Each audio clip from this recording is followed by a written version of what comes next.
Welcome to the Property Management Mastermind Show with your host, Brad Larson.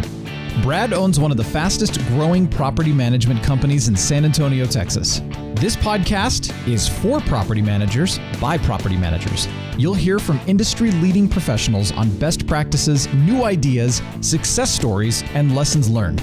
This is your opportunity to learn about the latest industry buzz surrounding property management, as well as tips and strategies to improve your business. Now here's your host, Brad Larson. To see a complete list of the offered discounts for products and services, visit my website at propertymanagementmastermind.com. These offers include discounts from the PM Growth Summit, website production through Property Manager's website, discounts on showing services from Tenant Turner, and many more coming all the time. Be sure to use the discount code BRAD, B-R-A-D. Check it out.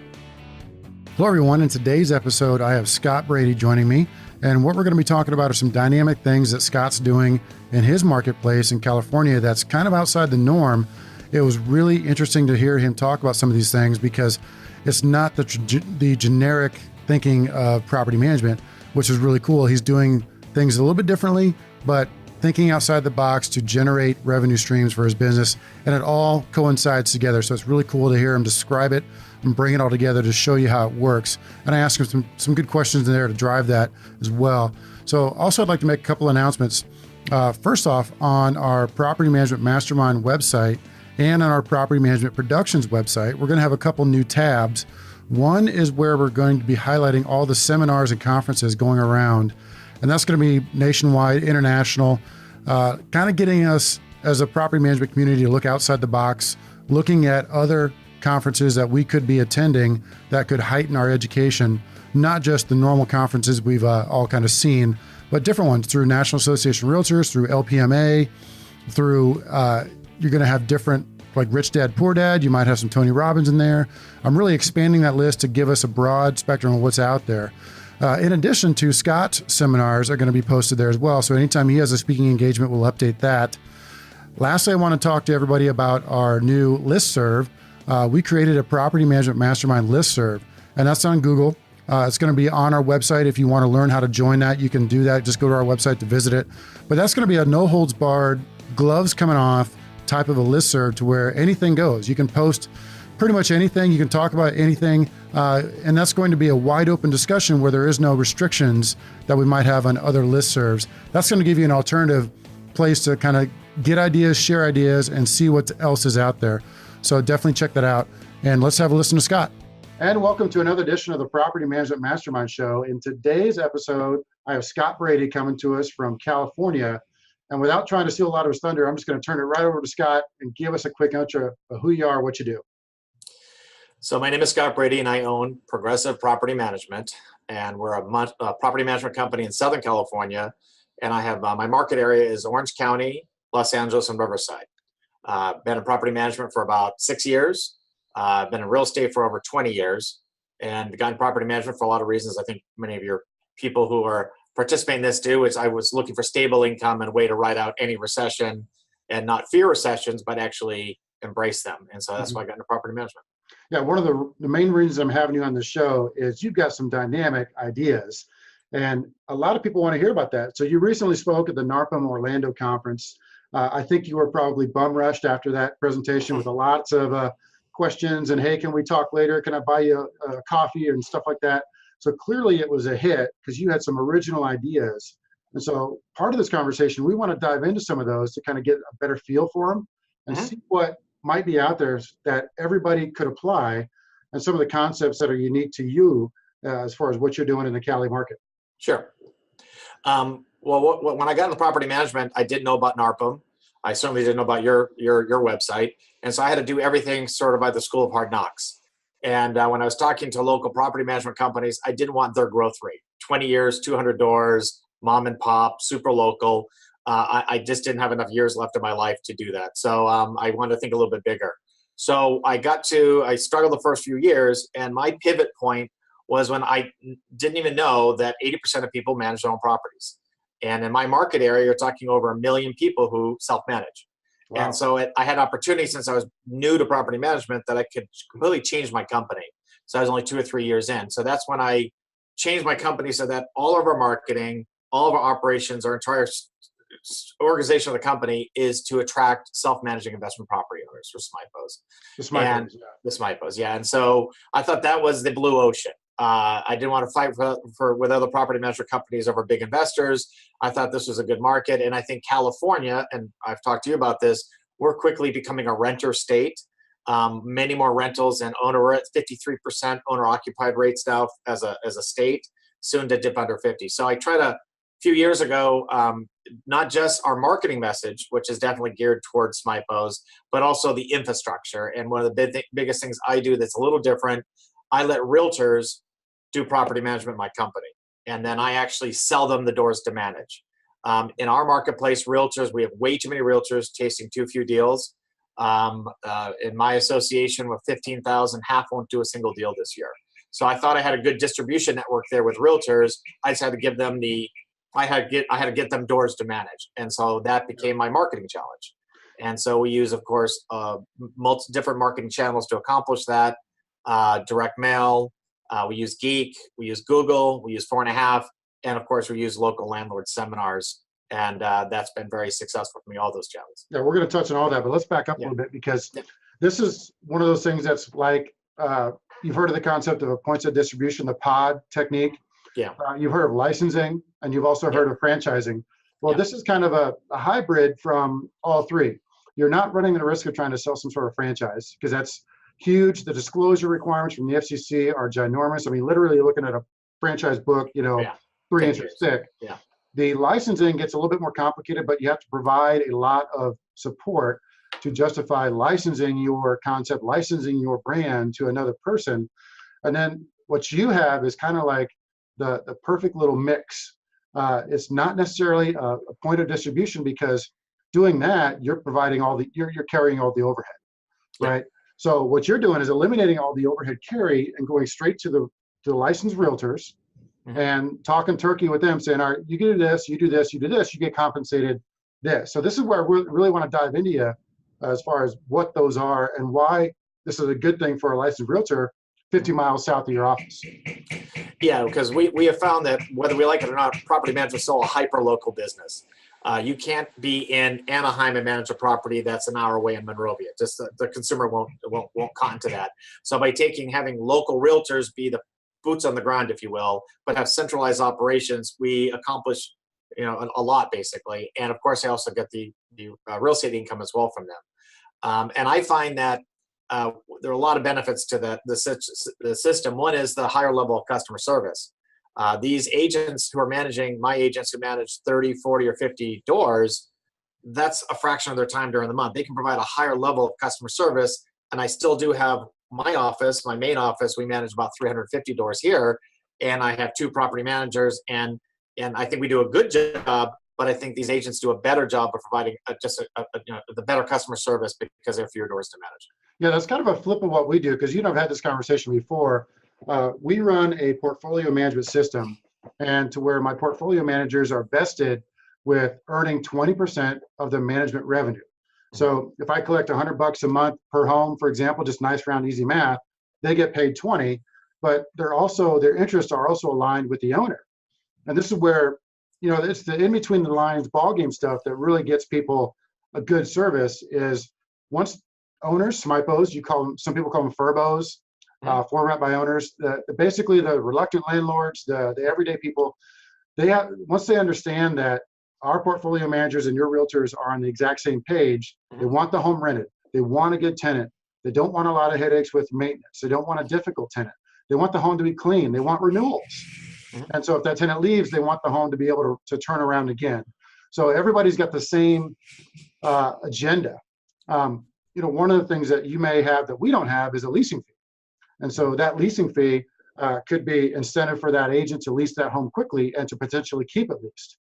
On our side, for example, I'm stealing a lot of what you might want to talk about. Our side, the portfolio managers are highly compensated for renewals, more so than they would be for leasing. And so their incentive is to get a lot of renewals. We're about a 65% renewal rate, and they win with a renewal, they lose with a vacating tenant. So I can see your system doing the same thing where they win when that tenant renews. Go ahead. Yeah, and we really want we tell our branch managers, agents who manage properties, is that every door they manage is a door they're going to sell down the road. So they want to show that owner that much love, not just for the renewal, just not for the leasing income, but one day they're going to sell that door. And so for the agents, if they're managing 50 properties, that's potentially 50 sales in the next 10, 20 years, whenever they decide to sell. Mm-hmm. It has a lot of benefits. It works in our area because I have a big geographic area, but I have a lot of hungry realtors. And the hardest part about it is finding the right realtors. They've got to have the people who do well in property management have a different skill set than the people that list a lot of homes. Now, are you paying them straight commission? On the real estate side? On the rental side. So on the rental side, everybody's on the same split, like as if they were a realtor. Okay. And then property management, they're on a split, of course. And I came up with the number. I wish it were a little bit lower, but when I tested it, realtors wouldn't do this unless we're paid 65% of the management income. So that made me be a lot leaner. I will say it also was a big barrier to entry in my marketplace because I wasn't profitable until we were at about 500 doors because we're only earning 35% of the total income. And so I think in the end, it turned out to be a good thing for me. But initially it was a pain point to be giving away that 60, not $20 on 100, but giving $65 away. But that's what I found that was a key for the realtors in order to come join the program. And I still do, like I said, of the traditional one here, we are departmental more and more just because the number of doors we manage. But I like your system as well, having ownership of the door. Yeah, they could. I mean, there's a healthy medium between the two. So the question I have for you is how much overhead and support do you have to give them to get that 35% from them? So we other than training and we obviously have self-support, and as it takes them about 5 or 10 doors to really figure out how to do property management and work through all the forms. But otherwise they're virtual. They're not in the office or all, we've got literally all over Southern California. So for the 35%, we're providing, of course, the appfolio, the rent in, rent out, the insurance, all what. We also have a maintenance company, but they are virtual branch managers. There's no other additional expense on my end. For every new door we bring in, my cost per door on the back end is about $10. So if we bring in a $100 door, they keep 65, they keep 35. That's generally my profit. But there was a break-even point to get there. It wasn't until I was at 500 doors that we started making that money. Yeah. Now, what about the business development process? How are those realtors? There's two business development processes I see. One, you finding the realtors, right? Yes, that's exactly. Step one. So, and then the other side is them finding new property management agreements to tag into. So let's talk the first part. How do you find realtors that want to work with this system? Sure. So I do it a number of ways. One is I do seminars throughout Southern California, how to get off the real estate income roller coaster, and we sell them on stable monthly income. Actually have a website, stablemonthlyincome.com. We're now doing it more virtually. We'll send out emails to our target areas where I want to grow and I'm getting a lot of doors. And then we'll do seminars in that area as well. And we're also doing direct mail as well, directly to the real estate agents out there. So it's a lot of different things. The seminars have been most effective for me. I like speaking in public, and I can do a 3-hour seminar. I'll be doing one next month, for example, in Anaheim, and I'll have about 50 to 100 agents there. And of those agents, it will generally 20%, so 5 to 10 will say, I want to come. I'm interested in your business model. Yeah. So what makes it so attractive to them? Is it getting the opportunity to actually kind of dive into a property management company already? Is it a really lucrative sales split? I mean, what's the carrot for them? Yeah, I definitely call it the get rich slow business to them, but I have examples for them. We have videos of agents who work for me, and the agents have been with me, say 3 years, might be at 80 doors. And they're making now $5,000 a month, plus leasing income, plus they're selling those properties. So my agents have been doing this for 3 or 4 years, and I have agents been doing it 1 year. For most agents, I think they've got the time, they've got the skill, and they need the money. And when I first started this, I thought realtors want to make $100,000 and $200,000. What I found was they just want to make $2,000 a month, $3,000 a month. The bar is pretty low. Once again, too many realtors, not enough transactions in Southern California. And we're looking for agents that do 1 to 3 transactions a year. So they certainly have another 30 hours a week they can do something else. And that's a pretty common realtor out here. 1 to 3 transactions a year? That's considered a middle producer in Southern California. Average sales price is $700,000. So they're making about $15,000 per transaction. 3 sales, they make $50,000. The way our business works, it's Pareto's law. You've got 15% of the realtors doing 80% of the business, 50% doing zero business, But then there's 30% of the realtors doing 1 to 5 transactions. That's our person. They're perfect for this role. This system allows them to at least pay their bills, Yep. pay their car payment. Correct. And then they hit that home run with a sale, and it's a winner. That's And correct. I can see the smart ones grabbing onto this because real estate in general, and this is a property management discussion, but we're getting into real estate. Real estate in general is about meeting people. If you meet a lot of people, you're going to be successful. I mean, I started off as a realtor in 2003, and that's what I was doing, just selling homes. There's a bunch of meet the people techniques that I always tell people about, especially new agents. You got the 10-10 rule. You got, go to the grocery store and hand out 10 business cards. Sure. All these different rules, but they come down to one thing: meeting people. Your system gives them an opportunity. They meet tenants, they meet owners. That the tenants have friends that want to buy or sell. The owners have friends and family that want to buy or sell. So it's it's expanding their sphere of influence out to a certain level that they would have never gotten without it. Yeah, we just brought a realtor on board up in Pasadena, and she knew a guy who knew a guy who knew a guy. And on her first property under management was a 26-unit building in new construction in Pasadena, where the rental income will be about $80,000 a month. So given that property management fee, she's going to be making already, after she gets it leased up, $3,000 a month. And so once you have those kind of success stories, you're right. I'm going to generate doors for them. We'll talk about that they can buy and they can manage. But if they have any amount of networking ability, they can add their own doors as well. They can either buy a door, or they can find a door, or they can do their own marketing and build their own. I call build, buy, or find. She found it, and that's great. And that works well for a lot of our agents. Do you help them with some of the marketing materials, or at least some of the marketing standards that they have to put out to help build their business? Exactly. So what we found when I first started this a few years ago, initially I was going to give them the marketing tools and they would spend their own money and they would own the door. I found out that realtors will not spend their own money at all, ever. So I pivoted and I said, tell you what, I believe in my marketing. I know it works. So I will spend the money. And then when I get that door, I will sell that door to you. They were happy to buy the door. So pretty much probably 80% of our business is generated by the central office, centralized marketing, and then we sell the door to the individual branch managers. I like it, because then you can control the business development flow to ensure Correct. You got quality control. Correct. To ensure somebody's not telling them whatever they want to hear to sign up, and then you have issues, because all that lingers back to the company name, and I'm sure that's stuff you want to avoid. Yeah, that is correct. And so it works out much better for all of us for compliance, for pricing, and people are happy to buy something they know it's going to generate revenue month one. They'll even overpay for it rather than taking their own chance or they don't believe yet. They haven't seen the results. Mm-hmm. And so we'll sell them the door for typically right now 3 months management income. Okay.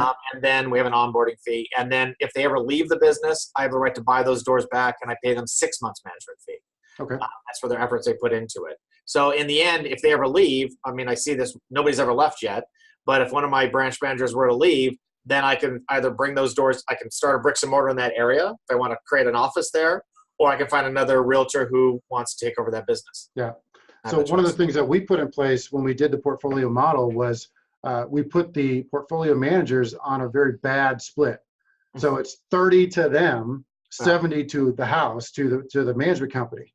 So my point is, where I'm going with this is, are you a little nervous that these agents might be pushing those owners to sell to make that good commission?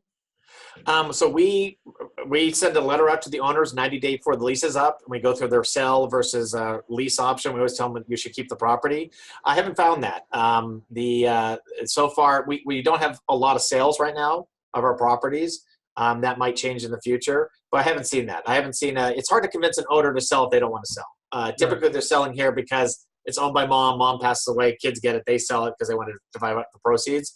But you're not going to convince somebody who's currently got a rental property that they should sell. They're either going to do that or not on their own volition. Now, do you have a standard agent split, or can you not share that? What do you think? I can share, yeah. I mean, the real estate side, everybody's on a 90-10 split, okay. Which in California sounds really low. It's actually average here. We have a lot of reduced cost brokerages out there charging $500 a transaction. Mm-hmm. So everybody's on a 90-10 split. If you're a branch manager, you're on the 90-10 split. And so it makes it very easy. Nobody has to go to the water cooler and think they're getting a different split on the real estate side. And everybody's on a 65-35 split on the management side. So once again, nobody gets a special deal there. I priced it aggressively that way to grow. That was really the idea. Yeah, I think that's smart, because you don't want to do the one-offs. You don't want to treat an agent any different than any other agent. Yeah. because that's going to cause a lot of animosity around. So good ideas. I mean, I really like this model. How successful have you been to scale it out? Well, once again, we pivoted about a year ago to selling the doors. So I think if you know my numbers, last year we were at 400 doors. Now we're at 600 doors today, and next year we'll be at 900 doors. So our biggest issue, I didn't want to bring agents on initially until I had doors to sell them. So it's chicken and egg, right? If you bring in 10 branch managers all over Southern California, they want doors to manage. So I took the last year really refining all our marketing so that I had doors to sell them. Now I do. If we're going to add 300 doors, I could certainly add at least. I already have 10 branch managers. I could add 10 more. I could feed all those. Feed all those branch managers doors, and that's what we're at now. So we're in a growth mode on adding more branch managers because I have plenty of doors to sell them. How many do you have currently, branch managers? Currently, we have 10. I would say 6 that are really top, and 4 that just manage a few doors. But we have the biggest one manages about 90 doors. Second one manages 70 doors. Third one manages about 30 doors, and they go down from there. So they've all been in the queue only a couple of years now. Okay. Do they have a territory? The rule is, there's no strict territory, but they have to be within 30 minutes of the door. Makes sense. Yeah. Do you have in-house business development to where you can control that? I mean, or is it you? What I'm asking, is it you doing the biz dev, or who's doing signing up the new homes? Yeah. So I have staff here that helps me with biz dev. I've been into it the last year because I really want to be find out exactly what I'm spending, exactly what the return is. We went to geek marketing a year ago, and I want to make sure I'm getting a good return on that investment. And then, of course, we do direct mail. So right now I have an assistant who does converts. Once they're interested, I've been taking the phone calls, though, not phone calls. I've been taking the emails, and I let her do the phone calls. The next position we're hiring is a full-time sales support business development person. Okay. That's the next hire. Yeah. Let's dig into the direct mail, because that's pretty interesting. A devious side of me would say you could direct mail target pretty much any home that goes on the multiple listing service, any home that goes onto Zillow.com. Kind of what's your target? How do you get the good list, and what's your return on that? Do you have a percentage based? Yeah, so the lists are easy in California. So title companies here will provide a list of all non-owner occupied property. Okay. So we have everything from all over Southern California, and then we break that up into out of state, out of area, and then in area. Roughly 10% in California, 10% of the rentals are out of state, meaning the owner lives out of state now. 15% are out of area. That's defined as more than a half hour away, usually out of county.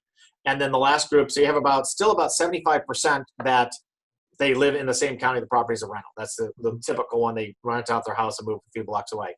So we target first out of state, then out of area, out of county, and lastly in area. And our goal is to, I'll mail out 10,000 pieces starting in January, and we go through October. And of the 10,000, our system right now is running about 3% of those will go to the website. We're running about 10, so we'll have 1,000 visits. So 10% go to the website. And of the 1,000, we expect a 3% conversion rate to doors. Okay.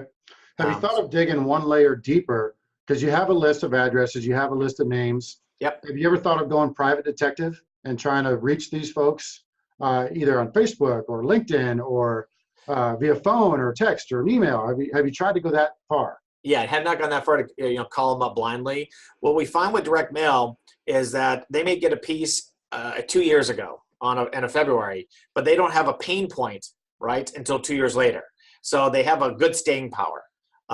And yes, we could. I've encouraged my agents and branch managers to go into Craigslist or the MLS. We've tried it and has not been as effective.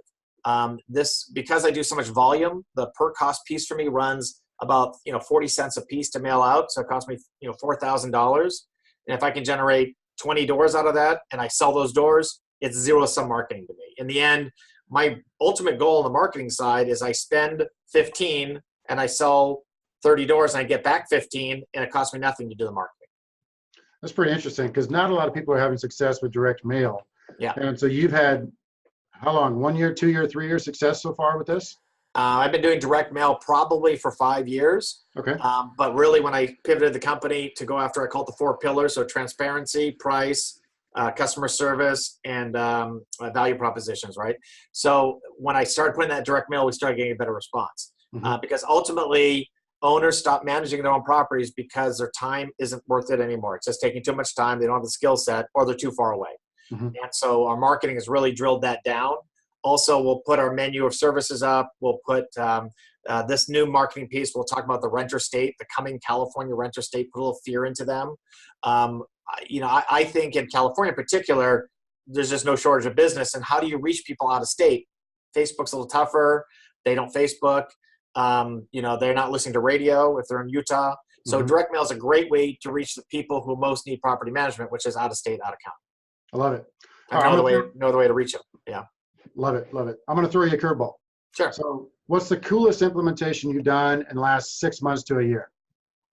The coolest implementation on business? Yeah, like the neatest thing you've seen since sliced bread for property managers. I mean, this is a completely off the wall, left field question. And I ask that sometimes just because I think there's also a bunch of cool things that I see out there that I thought was just awesome and I had to implement right away. Yeah. What have you seen in the last 6 months, a year that really blew you away? I don't know what I've seen. We tried Rently, didn't work because my branch managers don't need Rently, and I'm not going to pay for those boxes sitting around. What have we implemented? Well, that's a good question. We're putting a big scheduler of TV up so everybody knows where everybody's at any one time. I don't think right now we're transitioning from, I would say, from kind of old school to new school. That's where I met you, and that we're going from, for example, portfolio departmental in my main office. But I haven't implemented anything per se. I think I told you Geek has been really working wonders for us. Well, that's a good one. Let's talk about that because I understand what that is, but a lot of the audience may not. Yeah. And the only frustrating part I know about them is they have an exclusive territory that they only work with one company.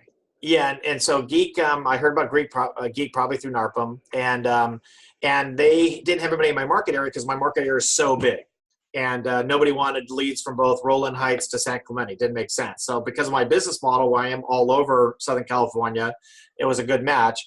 What was interesting about Geek, when I called them, they said, you're not going to get results for about a year. You're going to spend a lot of money, and you won't really get results until about month 10, 11, 12. And I said, okay, I'll trust you guys. And sure enough, it took about 6 to 9 months. And now from Geek, we're probably getting, in an average month, we're getting 30 to 40 leads a month. And you pay with Geek, so you get exclusive area rights, and they're vetted leads. So you do get an email or a phone number or a property address.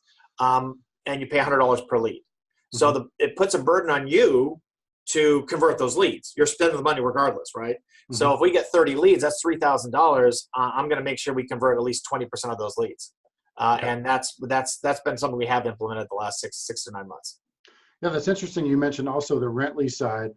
You would think with everyone being spread out, there'd be a way that they could do these unaccompanied vacant home showings.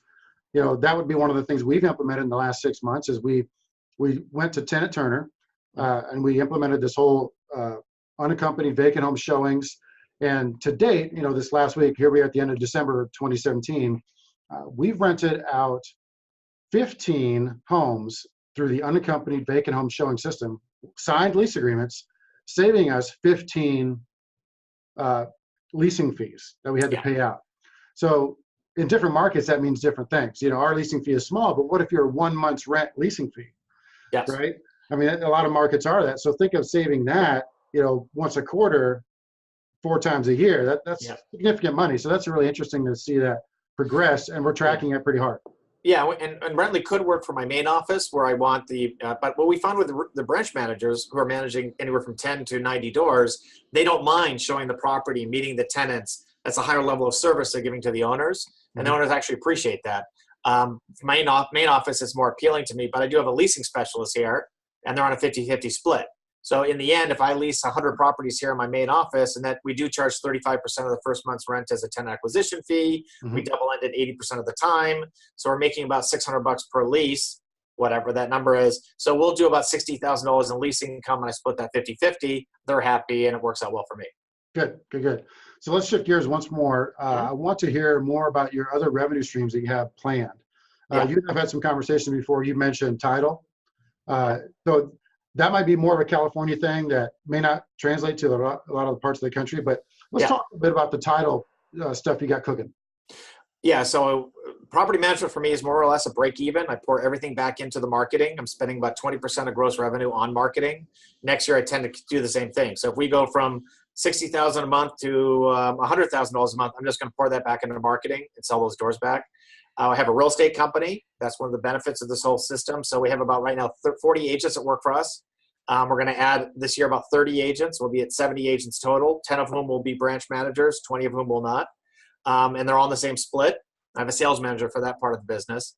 Then we have an investment group here. And so what we do is we put together investment groups, syndications, if you will. We buy multi-unit properties, we manage those doors, and we flip those properties. And then I have my own personal real estate business with my team, and we'll sell, this year about 20 properties as a team. And then we're adding, as you mentioned, we're adding escrow. So we have a very strange system in Southern California. There are many real estate companies that break even in real estate, and they make all their profit in escrow. So Southern California is probably the only area in the entire country where brokers can own their own escrow company. So if you can do, let's say 100 escrows, that's about $400,000 in revenue, and the profit margin is about 35%. So my goal is to make money in real estate, make money in investment, of course, my own personal business, and then also in escrow. And property management for the next year or two might be about break even as we continue to blow it up and grow it. Yeah. One day we can obviously, I think that ultimately the profit margin on property management will be about 15%. Yeah. And I think management's going to be the center of all that.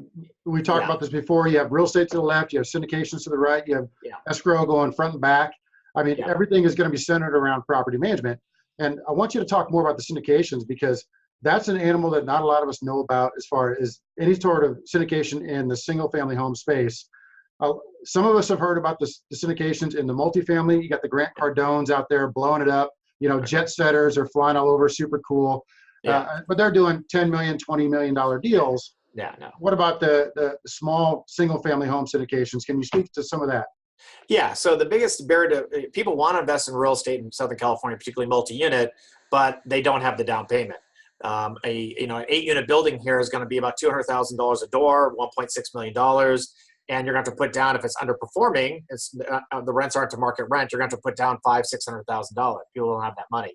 So we get 10 investors together, and they each put in 10%. They each put in 10%, and we buy that building. For me, putting together the syndicate, I own 10%. Then we manage the doors. We obviously bring them to market, and then we refinance it. They get back usually about 60% of their money on the first refi, because we paid cash for the property. We refinance again at the end of 3 years. They usually get back about 80% of their money. So they have 20. They now have, of the 10% they put in, they've gotten back 80% of that. And now the property's gone from 1.6 to 2 million, and we can sell it or keep it at that point. I get 10% of the revenue, 10% of the proceeds, and of course we do the property management as well. And the sale on the back end. And also on the purchase. So on the purchase I get paid, and on the sale I get paid. And right now what we're doing this year or next year is we're putting together a shadow inventory. So I'm going out to, that we buy ugly houses, or we buy ugly apartment buildings. We call it cash for doors, that I will pay you 13 times gross rent multiplier, 2 weeks, all cash escrow, and finding the sellers, if you will. The biggest problem right now in our marketplace is finding properties to buy. They're just not out there. Mm-hmm. And that's, so I have to create that inventory. I've already got the investors. I just got to find them something we can buy that makes sense for all of us. Yeah, I love the syndications. There's a seminar coming up in March that I want to go to in Dallas. It's the Real Estate Radio Guys seminar, and it's basically all about syndications. Yeah. So, I mean, there's a couple players I've talked to that have done some of these, especially focusing on single family homes. Mm-hmm. I think it's the up and coming way. I mean, I really think you're going to see more and more of this. Because the barrier of entry to getting into real estate is so difficult that if you're not an insider, you are on the outside looking in, because all these gurus out there are teaching you buy a home, you fix it up, and you flip it. It's easy, right? Yeah. Well, good luck buying it. Yeah. Competing with the thousands of other investors out there that do nothing all day but look for investments. And and our investors love it because they have no personal risk. I'm on the loan. I'm buying the property, puts in an LLC, and there's very little financial risk. The only I think what's going to happen is the stock market. Everybody's shoving money in the stock market right now. Those salad days are going to end here, and then you're going to find real estate being a preferred investment. So we're just setting it up. You're really good at this. Is that you've got to lay the foundation. When opportunity comes, you're ready to go. And so that's what we've been doing the last few months. Love it. Yeah, it goes back to the bigger pockets idea of, you've heard of the BRRRR technique: the buy, the rehab, the rent, the refinance, and repeat. That's BRRR. Exactly. And Bigger Pockets talks about that a lot. They even have a BRRRR calculator on their website. It's really neat. And we have so many owners right now who bought their properties 20 or 30 years ago, And no offense, they're now departing this world, and the rents are below market. The properties, they've been squeezing them for every penny they can, and so they need to be rehabbed. And so the rents are below market, both out of choice and out of necessity. And now we can come in and take that property to its highest and best value. So there's gonna be a lot of properties out there in the next 5 to 10 years. Love it. So let's talk about some of the stuff you got cooking on our website. We have the Property Management Productions website, Property Management Mastermind website. You've helped us put together a product called Seminar in a Box. Yep. So I want you to kind of talk through that and how that could value somebody to help them do what you're doing. Yeah. So what I found, so I started about a year ago. I had read, I think a property management company in Australia was doing this in some beach communities, and I thought that's a pretty good idea. So what we do is you want to become the property management company before they even know they need a property management company. So we figured the best way to do that is put on local seminars. So we'll drop a direct mail piece to a local community near a branch we have. And then, and we find if we mail out 2,000, we get about a 2% response rate. So 2,000 owners, and then we'll get 40 people into a room, and we say no cost, no obligation, 3 hours. And really, we're going to teach you how to be a better investment property owner. Because if you own an investment property business, you're in the property management business as well. Mm-hmm. So if you own investment property, you're a property manager. So bring them in. They're a little nervous when they get there. They think we're going to do like a timeshare and lock the door, and and we don't. Make it very clear. And we have a website, locallandlordseminar.com, that we have some videos there that kind of assuages their fears. They get there, and that's exactly what we do. We give them a test. Make sure they know the laws. We have our vendors there. We have usually a mortgage person, an attorney, insurance person. Of course, I do the property management side of it. And then we have an investment side as well. So it's a way to become the trusted source of information before they even know it. So if we have 40 people show up, so far each seminar, we've gotten about 8 doors per seminar, but we've also put 37 other people in a database. And I know once they want property management, of course, they're going to call us. We just had a client come in yesterday. I did the seminar 9 months ago. And he says every time a property comes up, he's giving us that door when the tenant gives him notice. And I think it's good for a lot of reasons. One, it's good for business, obviously. 2, it forces you to really state your value propositions to your clients who are right in front of you. And they have no problem asking you a lot of questions. It really tests your knowledge of the industry as well.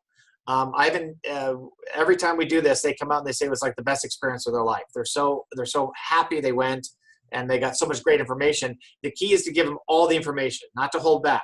Any question they've got, we answer it. We give them a book in California, the tenant rights books. We give them some material to read. So when they get out of there, if they want to continue to manage my owner, they can do so better. But when they get to the point they don't want to, of course, they're going to give us a call. Mm-hmm. And you probably get sponsors to pay for a lot of that. That's correct. So we have our plumber kicks in, the mortgage guy. If you don't do real estate yourself, you have a real estate agent in there who talks about buying investment properties. Of course, they'll sponsor escrow. So the total cost, if I nail out 2,000 pieces, that runs about $1,000. So the total cost with everything is maybe $1,300 for lunch included, maybe even $1,400. But your vendors will offset at least 50% of that. Mm-hmm. Yeah, I love the idea. Nothing makes you become a better teacher, a better student of what you do than having to teach it. And I totally said that wrong, but I think you get what I'm talking about. So the other part of that is the package you put together, Seminar in a Box. Yeah. Tell me kind of what's included with that we're offering together. Yeah, so we try to give you everything I've developed for these seminars. So it's the direct mail piece we find to be the most effective. Then it's the PowerPoint presentation I give at the actual seminar that can be customized to their property management company with their value propositions. We have the collateral we use. So we have a quiz for the buy owners, and then we have a personality test. Then we have an ROE worksheet so they can calculate what their ROE is on their property. That's one of the big things we do there is educate them. Most buy owners believe once they own the property free and clear, they've accomplished all they can. And you want to teach them that they're getting a terrible return on their equity. They can take that single. We sold a property this year, sold a house in our local market, and bought a 6-unit building with us. And on that one deal alone, I made about $60,000. And he went to the seminar and didn't know, the fact he was being taxed on this asset when this one he'd be having a better opportunity. So we have the PowerPoint, and then I actually give them a video of me doing the 3-hour presentation. I think we did in Anaheim, so they can see what I say and how I say it, what the vendors say, and so they can emulate that in their marketplace. So it's literally everything we have, and we do these seminars now at least once every 3 months. And once you do one, you want to do them once again. It just becomes something you want to do all the time. Mm-hmm. So what seminars do you have lined up for the California area? And so we have all kinds of seminars. So I have both realtor seminars. I've got investment seminars. We've got these local landlord seminars. I do about a seminar almost every month, either to realtors, Mm-hmm. to investment property owners, or to local landlords. I think it's just part of my business is getting my name out there. Mm-hmm. Probably the biggest thing I'm doing, you asked me what's new, California is in a pivotal year next year. And we're probably going to be the first renter state in the nation, meaning that rent control, just cause eviction is coming down the pike. And it's terrible for real estate, in my opinion, but it's incredibly good for property management. The word is that we'll go from 80% people who manage by owner down to possibly 50% because it's so complicated dealing with a housing authority and all the laws around rent control. And if you don't know what just cause eviction is, means you can't get rid of the tenant if they pay as agreed. They can be the biggest pain in the fanny. You have to keep the tenant. Well, owners can't deal with that. So we're foreseeing a huge volume of business coming our way and all property management companies' way in the next 2 to 5 years. And so I'm positioning myself in the marketplace as the expert on the renter state. Mm-hmm. And so that, because nobody's even talking about it yet, even though I know it's inevitable in our state of California that majority of cities will have rent control. Yeah. So recently what we've done is on our page, Property Management Mastermind and the Property Management Productions, we've built a seminar and conferences tab. And so I'm compiling all the best seminars out there, all the best conferences that are out there from some of the coolest places to go. What I want you to do is let's work together and build a page for you. And we're going to link it back into that site so people can go in and see where you're going to speak. I think one of the things that everybody would like that's listening is to kind of hear you speak and teach this in person to give them a better idea, give them some confidence to potentially do it themselves. Yeah, and I love speaking. I think we as an industry, real estate's a zero-sum game. If I get more listings in my city, I'm taking it away from somebody else. If 80% of the people who manage by owner go down to 50% or whatever the number is in your state or your area, we're not taking business from each other. There's abundance of business out there to be received. And if we all go after the buy owner market, however that channel might be, internet, direct mail, seminars, we all benefit because they just simply say, I'm not going to do property management, or who's the best company for me? Might be my company, might be the guy next to me. Nobody tries to sell their house by owner in California. They've been convinced by the real estate community it's impossible to do by yourself. So they hire a realtor. Well, nobody's telling the people who manage their investment properties by owner that this is a terrible idea. They don't know what they're doing. They're on that quiz I do, which everybody will do. They miss 80% of the answers, and these are simple, basic property management questions, right? Oh wow! So, what they don't know what they don't know, and that seminar teaches them they don't know anything. And if we all go out there collectively and market to the investment property owners, I think we all collectively benefit. So I love doing seminars for property management companies. I put in to do the one at the Broker Summit. That's going to be put a dent in the real estate universe one door at a time, really talking about the fusion of property management and real estate. Organized real estate is going to be in a bad way the next 20 years. I don't think organized real estate is going to look anything like it does now, 10 years from now. Redfin's going to do, you're going to see discount brokerages come in, but property management's in a perfect position to take advantage of all the trends, economic, financial, technological trends. And we're already here. And there are going to be people coming after us. But I think the people here now deserve to get the tools and the marketing tools to go out there and get more business. Yeah.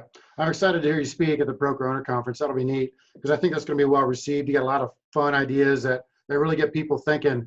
And that's what we're hungry for. The platitudinal speeches of always try hard and do your best and all that stuff. I think that people get tired of that. And they want to hear some real good, interesting ways of doing business. So how does somebody get a hold of you to potentially find out more from what you're doing on your website, or how do they even get in touch with you? Well, they can go through your website. I think you've got contact information for me. I have no problem people emailing me. I'm on the threads. I'm on the NARPM thread. I'm on your thread now that you've created to share information. And of course, if you can provide my email address, I'm happy to have them email me and ask me any questions. I'm happy to give away everything right now to some degree. Down the road, somebody wants to get into real estate or they want my direct mail pieces. I'm happy to share that at obviously a small fee. Mm-hmm. But the time is now for our industry. I don't think we're gonna have a recession, but I think in our marketplace, at least, there's a fundamental shift going on with people who've realized that it's just too difficult to manage their own properties. And they're realizing that it's not incredibly expensive. We talk about this at my seminar. When I first decided to go after the people who self-manage, I sent out surveys to them. And I said, why are you doing this? And they came back and said, well, you guys are really, really expensive and your contracts are very complicated. And once you make it transparent, once you, on my website, which people go to, we have a comparison chart with 6 other property management companies, my marketplace. We have our pricing right there. They can calculate what their price is going to be for their type of property. Our contracts on our website, so people can look at the contract before they sign it. So if we as an industry, if we become more transparent, offer more value propositions, we're going to change the perception that people who have investment properties have of us, which that we're charlatans, we overcharge, terrible customer service, we don't care. And as more companies like yours and mine and people watching this get the word out effectively, I think we can transform an entire industry. Yeah, I think we're seeing this shift a little bit, going that way towards a renter state, more into the Australian, New Zealand realm, because as you know, they're flipped. Let's say we're 20, 30% penetration into the SMIPOs, the FURBOs, the self-managed individuals. Well, they're reverse of that. Yeah. They're 80% into it, to where everybody uses a property manager. They look at you like you got something growing out of your head if you tell them you don't have a property management company. Yeah. That's how the culture is there, versus here it's a little bit different, but we're slowly getting into that a little bit further as the U.S. becomes more of a renter state, because they are. I mean, Australia, New Zealand is a renter state. No application fees, no tenant fees, no late fees.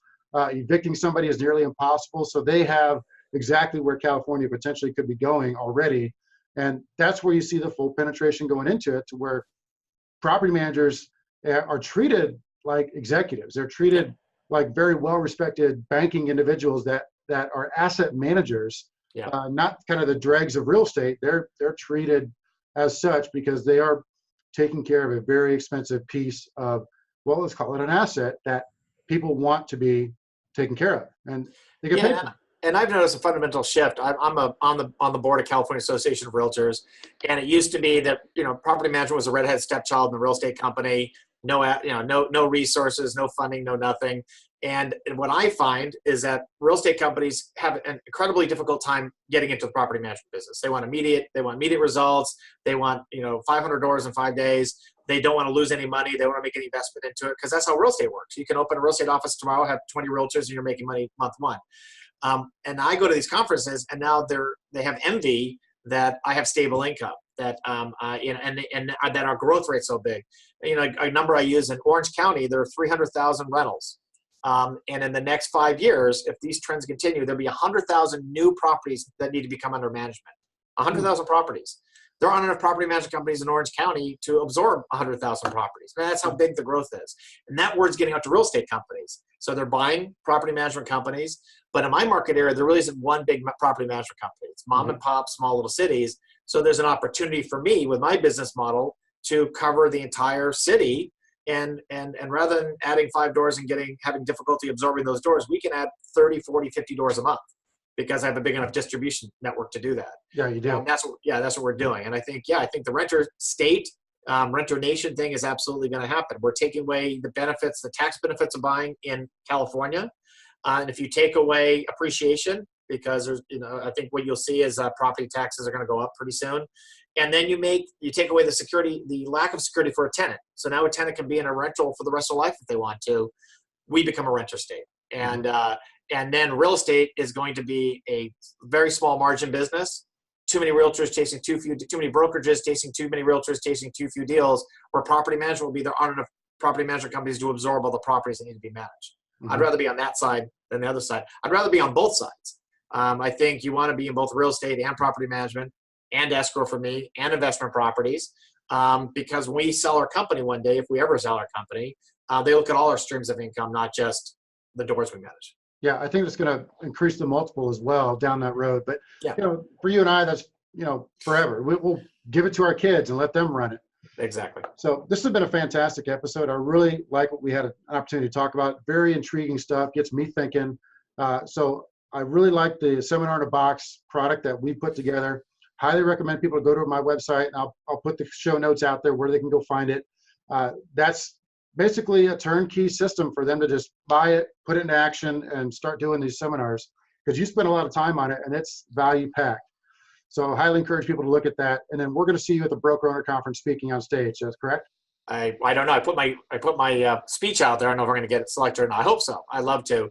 And it's 3 hours on a Saturday from 9 a.m. to 12 p.m. to get in front of 40, 50, or 60 owners and to create a relationship. Too much of our owners, we don't see a lot of our owners here. I don't. They're out of area, they're out of state, out of county. And to get in front of 40 people or 50 people and tell them what you do and show your passion, and have your vendors up there and they appreciate you getting up there and getting business. It is, even though I didn't get a single door out of it, I would still do these seminars purely because I think it makes me a better business owner or property manager. But you do get doors out of it. You do get doors out of it. You get sales. I would say don't get discouraged, because it might take you 2 or 3 or 4 to ramp up to where it's really good. You really got the systems down. The Australians teach this exact same thing as well.